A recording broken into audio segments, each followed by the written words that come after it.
Hello and welcome to episode 10 of the Intel Room, your one-stop shop for everything Assassin's Creed Rebellion. And it was a fairly quiet summer, but things have kicked back off now with the release of the Naples campaign. So we've got a whole lot to break down. We've got heroes to talk about, missions, maps, stories, a change in difficulty, which we didn't see coming. And if we've got some time at the end, maybe we'll talk about the new weapons and stuff which have been coming along as well. So, the campaign officially dropped a couple nights ago. We've all had a chance to play it now. So yeah, first impressions. Khaleesi, I'm coming to you. What were your thoughts getting your hands on this campaign? Okay, so where do I start? Okay, so I guess that because of the fact that the Auditore family and Ezio and their stories and all of that are just iconic for the Assassin's Creed universe. I guess that's the reason why I was really expecting this campaign to be more wow. I was really expecting More impactful? Yeah, more impactful. I realized that and this happens in many games, when you get heroes that kind of cross over from the main series into the mobile games, a lot of things change. There are some inconsistencies. They lose some skills, they get some skills that are not characteristic for them, and so on. But I guess it's just the fact that this is such an important part of the AC franchise that I was just expecting to get something more impactful. The difficulty difference.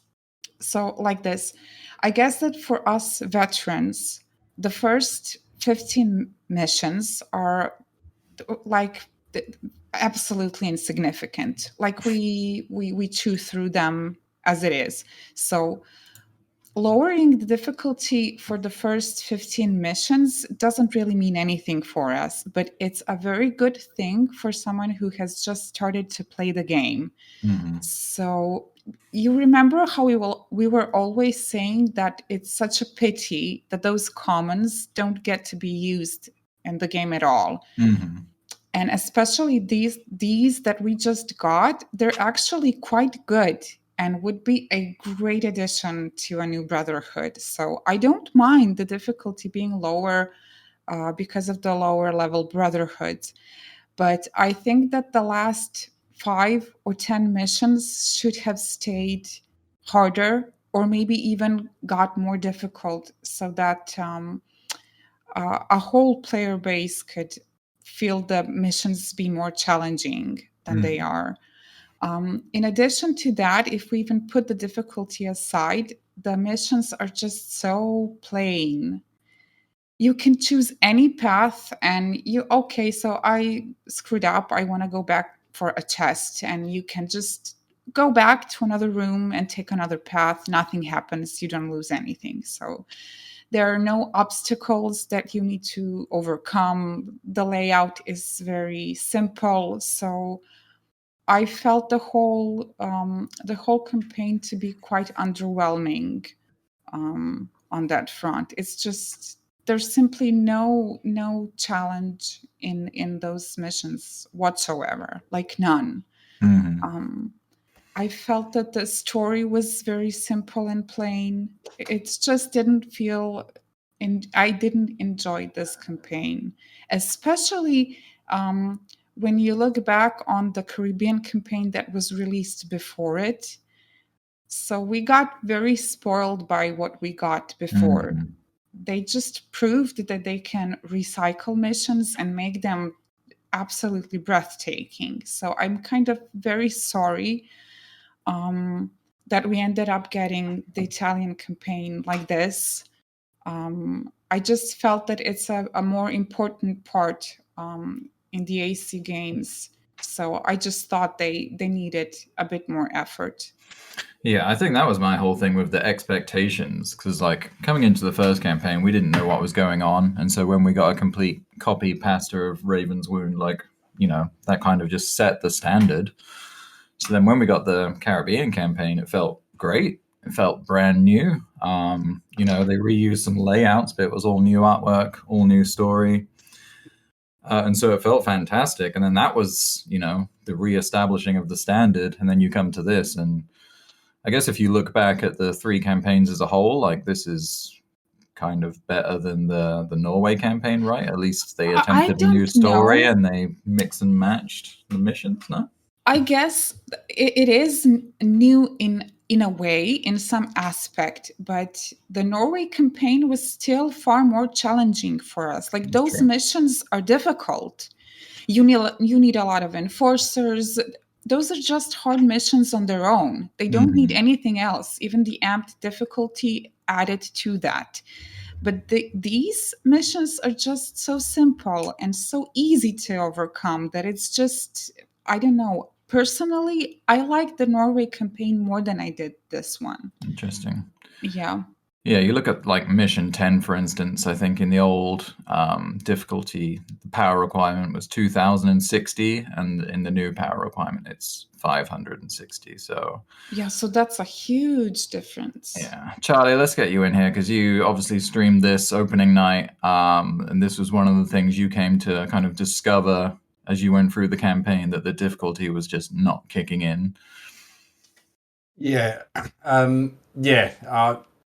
pretty much. In all fairness, I mean, I was going. I think it was like Mission 10 when I think it really dawned on me, and I was like, I mean, Mission 10 and these heroes, these enemies have only got like 400 health or 300 health, and I was like, what is going on? And for me, it was a shame because I've been having so much fun on the previous campaigns, getting them because I wanted to get them done before this new one dropped. So I was live streaming them, and I was having some great times, and the community was loving it. It was like edge of your seat, fun stuff, like doing it with heroes that probably you wouldn't take in. Just the challenge of it was just amazing. You had to use your brain. You had to like, who do you want to leave behind? Who are you going to take? Things like that, and yeah, I loved it. And I mean, the stream Tuesday, I mean, I enjoyed the campaign for the pure simple fact I streamed it. If I weren't streaming it, I probably wouldn't have enjoyed it.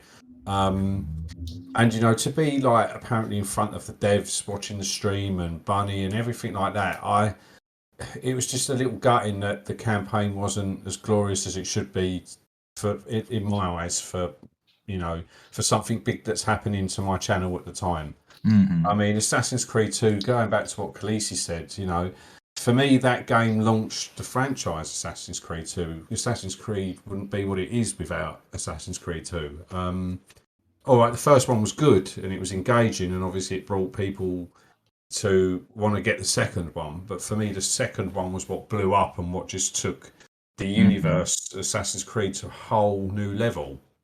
And beautiful storylines in the game and just beautiful settings, and it's a shame that wasn't replicated. Like I don't understand the thinking sometimes to do an absolute worldy campaign for the Caribbean where they change everything, make it look beautiful. There was a few new mechanics, like I know it's not new, but like with the guns, you know what I mean, where you get to dodge the bullets and things like that. To just a copy and paste and a dumbed down version of a campaign. It was really disheartening for somebody who loved Assassin's Creed 2 as much as I did. To see it kind of painted in that ilk was just very disappointing. Very disappointing. And I was a little gutted. I can understand them lowering the difficulty to an aspect. For me, they should have just done the first 10 missions. Just make the first 10 missions easier. Put your common DNA fragments for them heroes that you want to get the community to 5-star in them first 10 missions, and then keep the difficulty from 10 upwards, or even maybe 15. But it was just completely dumbed down across the board, and I just didn't get it. I can understand engaging new players, and I like that. I want them to be able to play the game and enjoy it, and you don't want to feel like that the campaign is never within your reach. But for me, completing the campaign, you need to be end game. And at the minute, I think there's people with probably level 30, 40 accounts if they've Well, I can managed to jump in here charge because up. I've got a Brotherhood level 42, and I've got 4 heroes which are level 41 and above. Everyone else is 31 and below, and I was able to beat 20 of the missions with that Yeah. roster. You know what I mean? And that's it shouldn't be the case.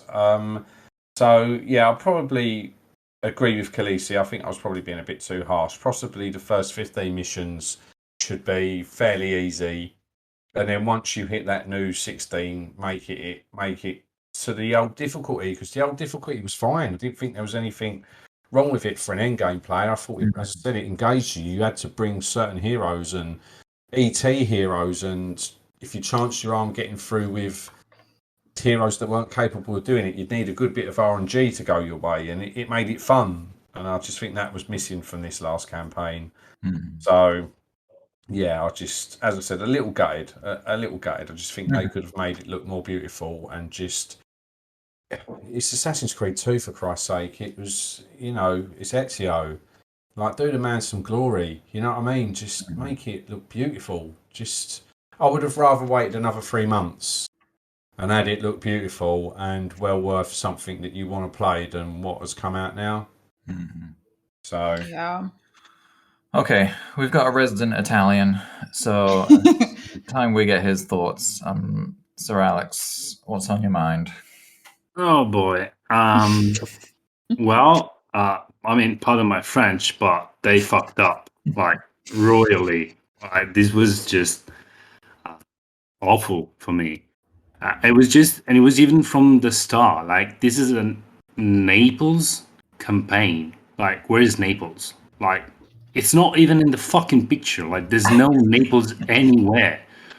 And this is really like, okay, I know that like 99.99 of the player base doesn't care about that, but I'm a big fat fucking 0.01% that does care, because you don't have to do it. That's a straight clickbait. You don't have. Why do you have to put Naples if there's no Naples in the background? There's no Naples mission. I'm not even sure it get mentioned. Maybe once in the first mission. I don't know. Why don't you just call it the Italian campaign? Like, when you do the Norway campaign, it was just Norway. You didn't have to say, oh, since we got the Norway event, they didn't go out and say, oh, this time join us in the Scandinavian campaign, which is actually Norway, but we call it Scandinavian. No, just don't do that. Just call it the Italian campaign. It's a copy paste. Fine, that's already bad enough. There's zero need to give it another Italian It also city. didn't make sense, right? Because you're going through the story and At you're supposed to all. be in Naples. You can see the Florence Cathedral in the background, but then just it's like, doesn't- we're in a yeah. warehouse. Let's get the bad guys, and it's like, no, you're on the Yeah. rooftops of Florence. Like, I can see you're not in a warehouse. And And it's then just the like, third mission is like, let's chase them across Italy, but we're in We're Greece, Greek, and yeah. I can see we're not in Italy because we're in Greece. Like, Yeah. And it was kind of again, nonsensical. the recycle maps and all of that, like, okay, you want an outdoor map, you went for the Greece one, okay, fine, whatever. But that I can assume that was necessary for them, okay, but the Naples thing was unnecessary from any point of view. And I know it's like a tiny thing, it's not relevant, but it kind of sets the tone for everything. Even like the mission had, you both complain in a way, saying that, like, AC2, it's your stuff. But this is not. This is Auditore. It's not even, they even fucked up the it's your surname. Like, it's not Auditore It's in the Auditore. campaign. It's Auditore. How can you spell it's your last name wrong? Like, if there is an AC hell, maybe I'm just keep sure announcing it. people no, I'm sure people will go to the ACL for something like that. Like, it's just that's crazy. Like, how of all the things you can mess up with the spelling, how can you spell Ezio's name? They're just oh my god, that's insane. And then you had like low res, very low res enemies. When you got the little talks between the characters, some of them were actually, and it was pretty noticeable because like our heroes instead look all fancy and cool. Crispy. Yeah, it just felt I don't know, rushed, and unpolished, and they like not enough attention was put into that. The feeling I got was something changed. We still have these heroes. We still had planned something, so we need to get this campaign out. But we can't do what we done with the Caribbean. So we just tried to fit things in, and it didn't work. It just didn't work. I'm not too fussed about the story itself. Like the story was dull, I think. But I honestly don't play ACR for the story. Let's be real.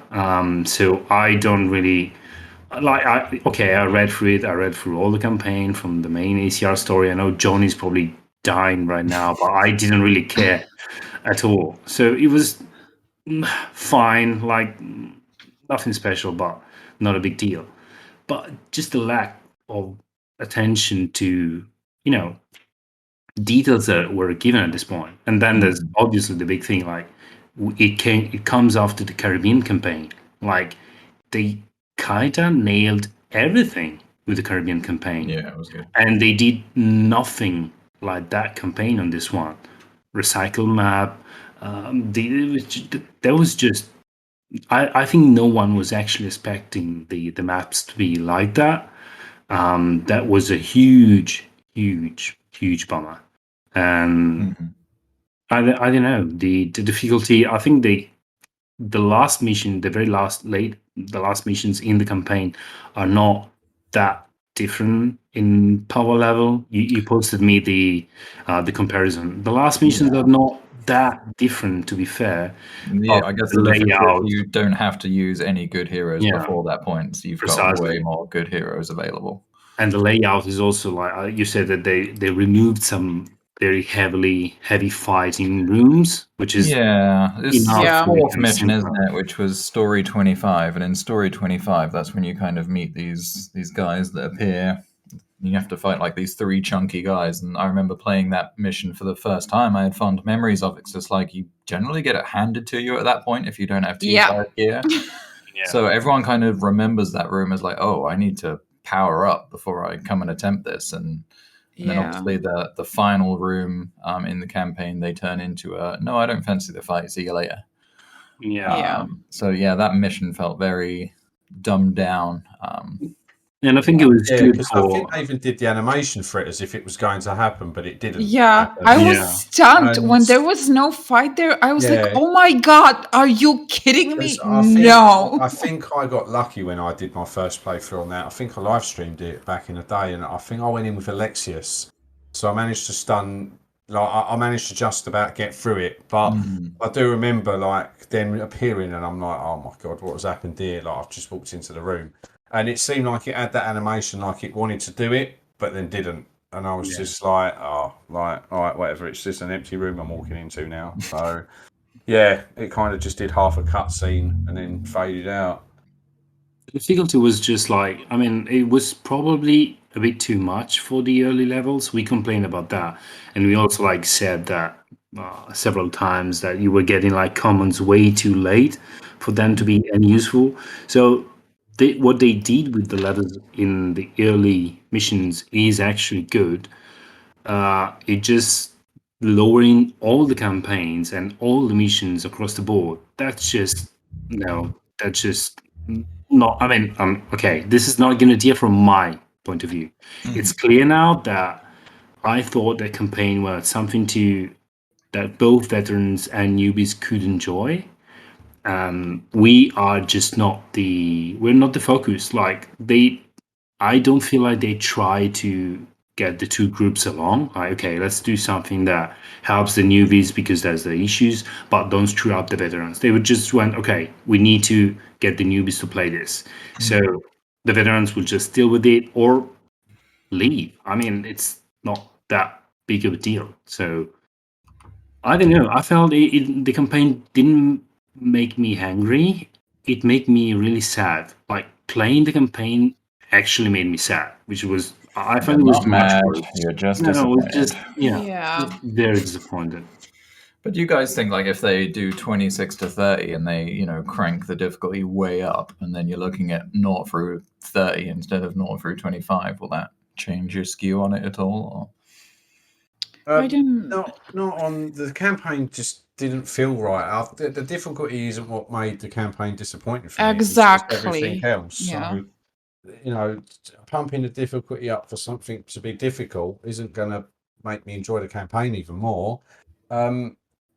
I mean, I do enjoy the degree of difficulty. As I said, it makes for some entertaining and challenging fights, but it was still just disappointing as a whole. I mean, yeah, if it was nice and difficult, it gives me a challenge. It'll make me think a little bit more, but it still doesn't make the campaign for me. So, yeah, that's where I'm at with it. Obviously, yeah, I hope that these next 25s to 26s to 30s are tough. But then, in all fairness, I mean, I did it the hard way on the first two ones, but I've got all my heroes. Like, I'm sorted. Like, I've still got for You got Caribbean female campaign Eivor and that. sitting on the shelf. Yeah, and then even in the ones where she's restricted, I've still got Jean, I've still got Byack, I've still got Alexius.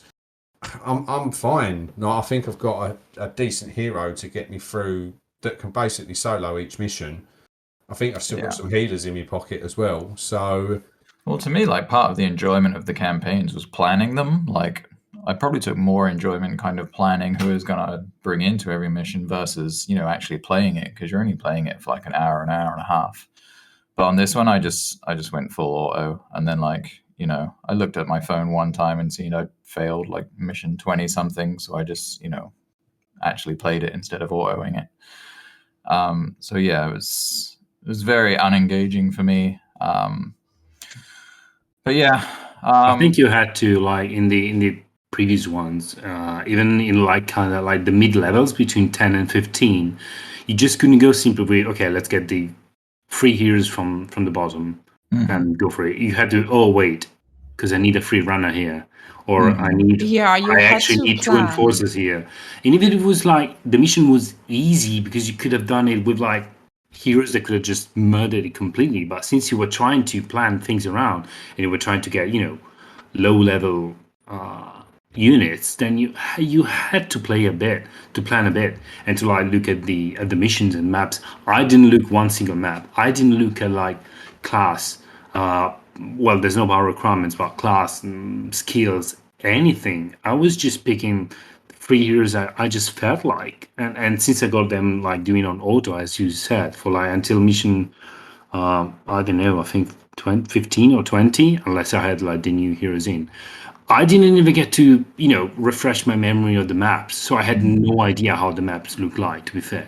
Like, I was just playing them, but I wasn't remembering for the next time.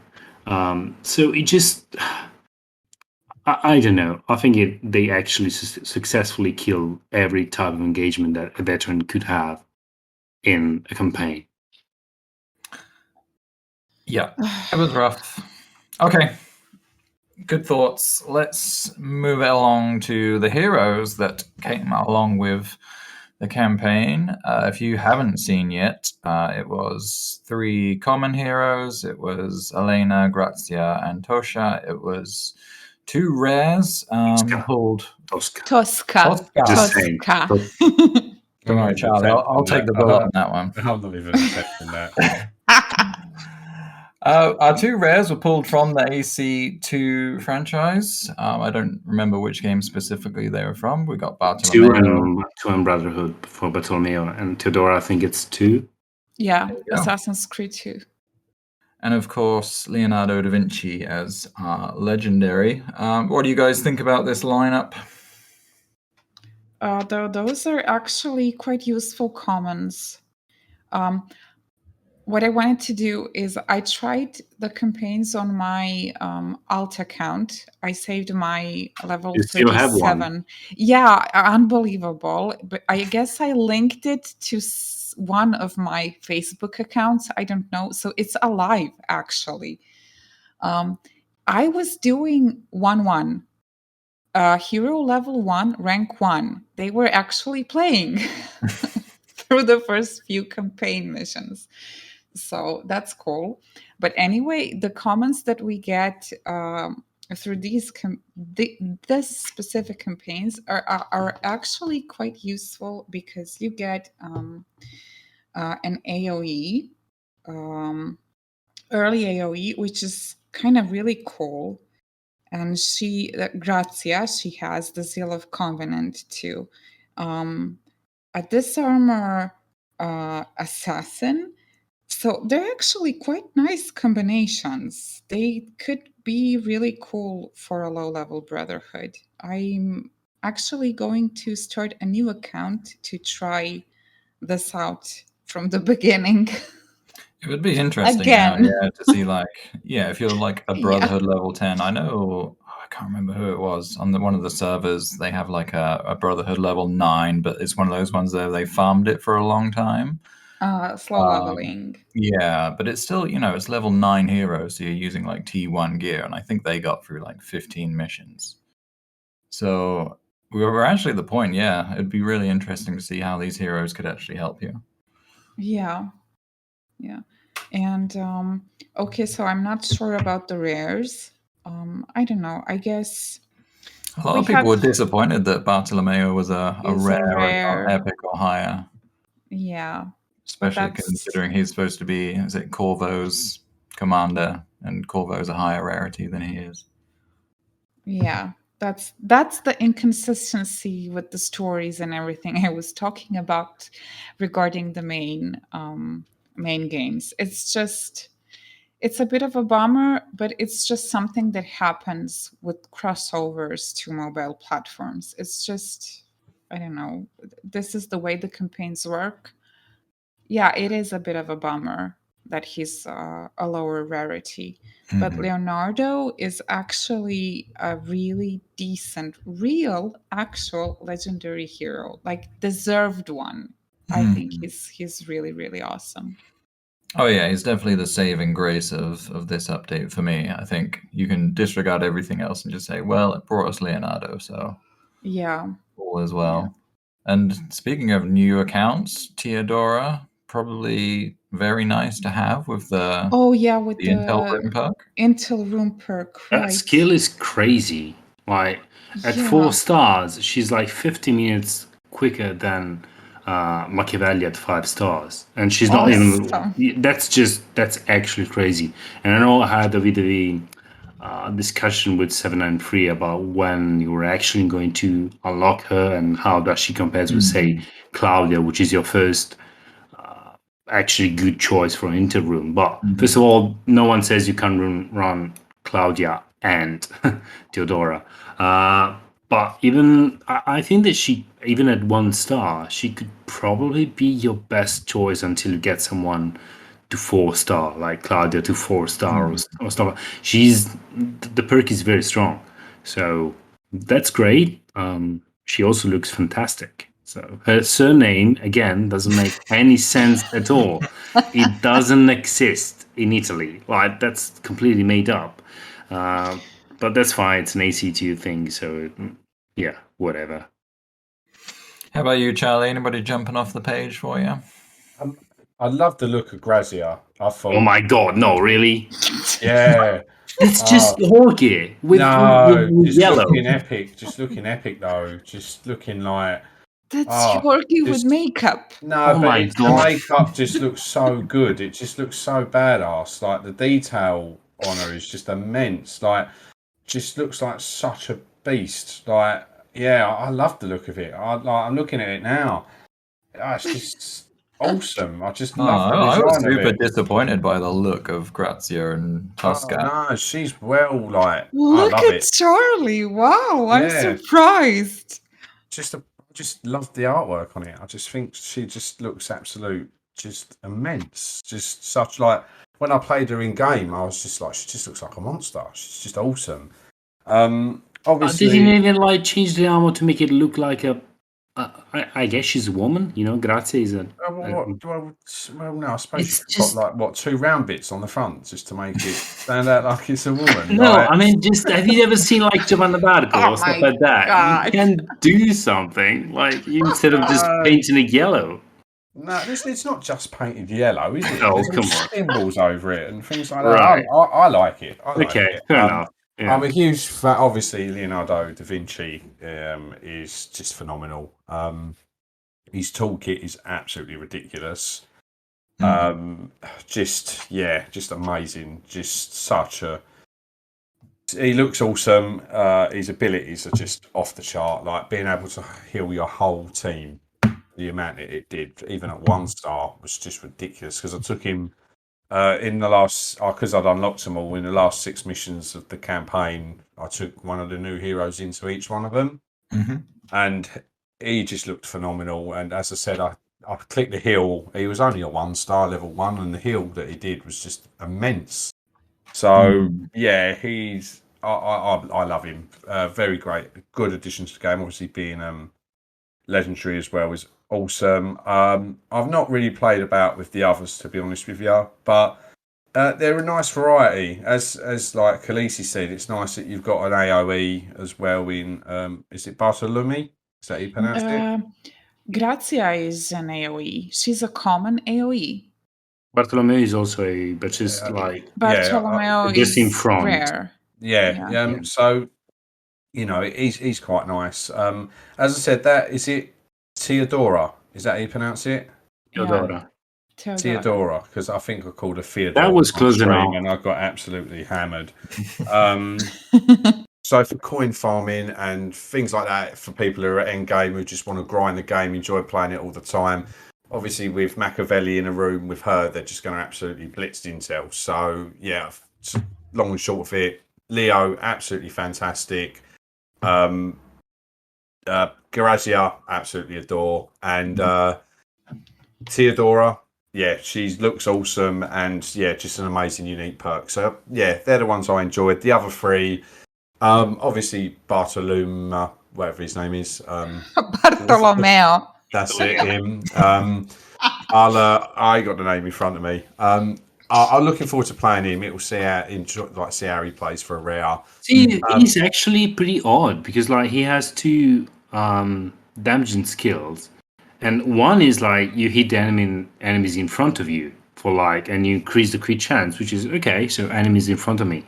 The other one is surprise, you hit the enemies in front of you, which is okay. Maybe they could have gone like a bit more creative with that one, especially because it's Bartolomeo, so it's one people will actually recognize from the game, and people were already pissed off because he could get Bianca. But obviously he's not legendary, so that's fair enough. It is what it is. Even if he was epic like Corvo, he still wouldn't be able to get Bianca, so just deal with it.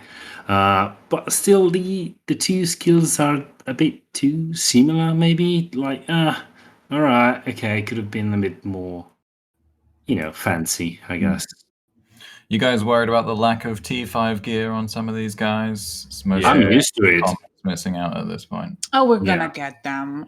I mean, I guess. Yeah, but what, a month? Like, well, this kind of segues into the last topic a little bit because we've had like 1 new piece of gear each month for the last couple months. So we obviously got the Sky Hook for Guthlau, and now Cleric's Battle Maze for Alexei in September. So it seems like they're actually coming out with a new piece of gear each month, which seems like a nice change. So yeah, that would be good. I mean, if they can keep that rolling out, I'd love it. That would be okay. I mean, we have to look forward to something. So I think it needs to be 2 pieces a month, really. Like, because Malik, what is you telling me? I'm going to have to wait like another year to use him as his like tier 5 weapon. Like, it needs to be sooner. I like the fact that they've done 1 a month, but it needs to be because we're only talking about people that are like missing weapons. There's people that are missing armor and God knows what else, legendaries that haven't got legendary weapons and things like this. So when you club it all together, there's probably 20 to 25 pieces of gear missing from these heroes, and like that's 2 years. I'm checking now. I think it's like something like 10 weapons and maybe 4 pieces of armor, which heroes actually really need. But then, Lupo hasn't got a legendary weapon. Darius hasn't got a legendary weapon. Asma hasn't got a legendary weapon. So, like, these are all heroes that like legendary heroes that don't have a legendary weapon. Yeah, those So- guys have legendary gear, though, don't they? Like Lupo's got the armor. There are some like Najma and Blackbeard and stuff who don't have any legendary gear at all. Yeah. Mary Reed. Yeah, Oh, Mary Reed. Yeah, got Mary Mary Reed got doesn't even pouch. have a She's got weapon pouch. at all. Like, she's Yeah, stuck she's with the terrible. Cyphers. Yeah, C4s, whatever. but yeah, I think if they can keep like one a month, in 6 months' time, we're gonna have plugged most of the gaps we've got. But If we don't get someone else who is also missing something else. So yeah, the campaigns tend to create the gaps faster than they fill them, unfortunately. Yeah, because they give like 6, but like then like out of the 6, 1 is the legendary one, which is sorted out, all good. But then there's like in this update 4 without a weapon. That's I mean that's quite a lot compared if that's maybe 4 months. So either you wish that you won't be getting any new hero for 4 months, or I don't know, you wish to get more gear, I guess. Yeah, 'cause it's crazy like how many combinations of like subclass and weapon we haven't had. Like it's probably more than what we have had, which is crazy. So yeah, if they keep coming up with the new combinations, then they're going to be fighting a losing battle, I think. Or just get rid of the gearing system as it is and just let you equip anything to any hero and let you build it how you want to build it. I think that's how it should be, really, to be honest with you. Not so much with weapons. I think like if they use an assassin, like a hidden blade, they use a hidden blade.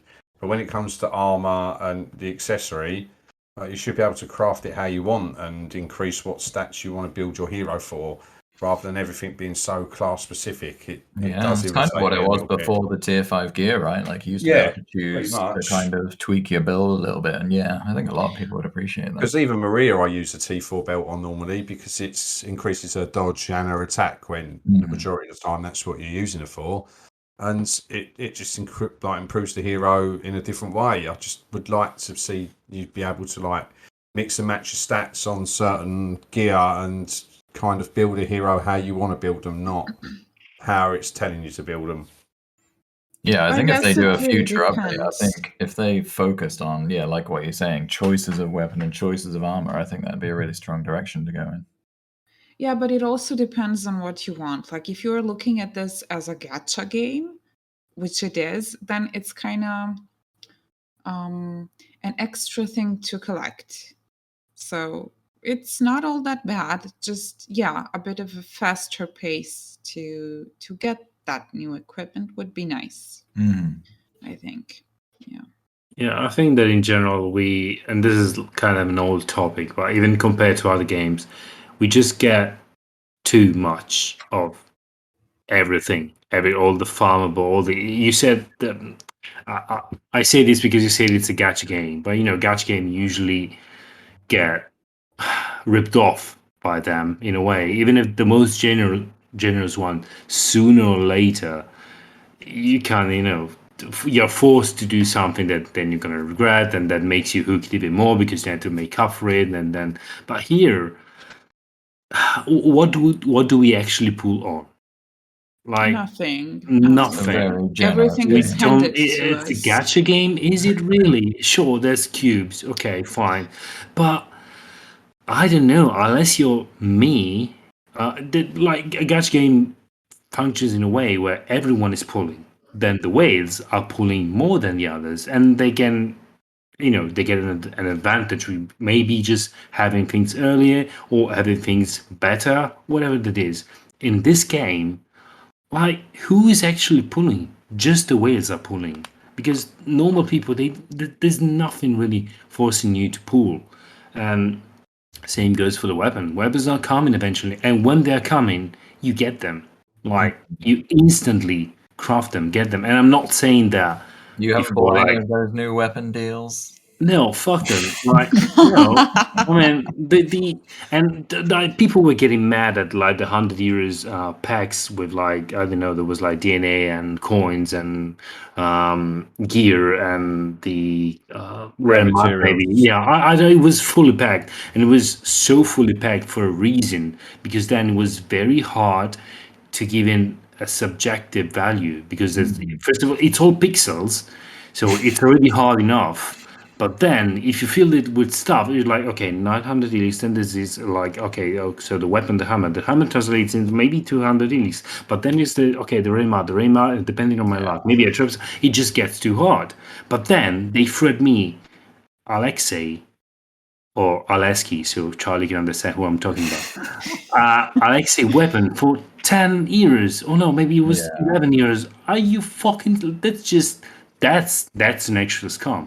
But still, you get everything immediately. You don't need to pool. So it's a gacha game. Maybe. I don't know. We just get a lot of stuff. I understand what you mean. I mean, there's a game I play where, like, you physically can't get something if you do not spend. It will let you get so many fragments of something, and then if you don't spend, you're not getting it. And that for me is a sketch game. So State of Survival does that, right? Like you load up and there's some heroes you just can't have unless you open your wallet. It's like, You play State of Survival? I tried it. I actually try a surprising amount of games. I normally quit them very quickly. You know why? Because he watches all the ads. Yeah. And it was like, oh wait, this is nothing like that. Okay, I'm gonna try this one. Yeah. It's not, that looks good. Oh, I've tried it. Oh no, this is terrible. I'm leaving. Even without the wallet, though, the game doesn't even force you to spend helix. I mean, we're different from the others. Like I built back to, I think, 23k helix since the payable cube. That's not normal. That's not what most of the players are facing, because most of the players would go for events. They try, but people would spend helix to just rank up in events and stuff like that. So the game doesn't even force you to spend or to get like low on the premium resource, even without the wallet. Like ACR is actually amazing because you don't need to spend not money, no helix, just barely anything, and that of your day. Yeah, it's actually just collecting, so absolutely no effort. And I think really that's an issue for them as well, because then you have to do some content that somehow either pays for itself, or I don't know, like, will you spend resources, time, money to build a super crazy, magnificent Italian campaign, which doesn't net you any money? Because they didn't make a lot of money off people buying those token rebuilds for the campaign. I don't think so. No. If they sold any of those, I'd be amazed.